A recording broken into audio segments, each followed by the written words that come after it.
നബി തങ്ങളെ എന്തിനാണ് വിശപ്പ് അനുഭവിപ്പിച്ചത്? നബി തങ്ങൾക്ക് ഏറ്റവും വിശിഷ്ടമായ ഭോജ്യങ്ങൾ എത്തിച്ചു കൊടുക്കാൻ ജിബ്രീൽ അലൈഹിസ്സലാം തയ്യാറായിരുന്നില്ലേ?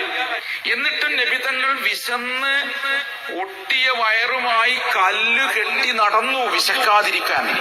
വീട്ടിൽ എന്തിരിക്കുന്നു എന്ന് ചോദിച്ചപ്പോൾ ഒന്നുമില്ല എന്ന് പറയുന്ന എത്രയെത്ര അവസ്ഥകളുണ്ടായി. എന്തിനാണ് അങ്ങനെ വിശപ്പിച്ചത്, വിശപ്പനുഭവിപ്പിച്ചത്? അത് നമുക്ക് വേണ്ടിയാണ്, നമുക്കൊരു മാതൃകക്ക് വേണ്ടിയാണ്. എന്റെ നേതാവ് സമൃദ്ധിക്കകത്തൂടെ മാത്രമല്ല കടന്നുപോയത്, ഭീകരമായ വിശപ്പിനകത്തുകൂടിയായിരുന്നു.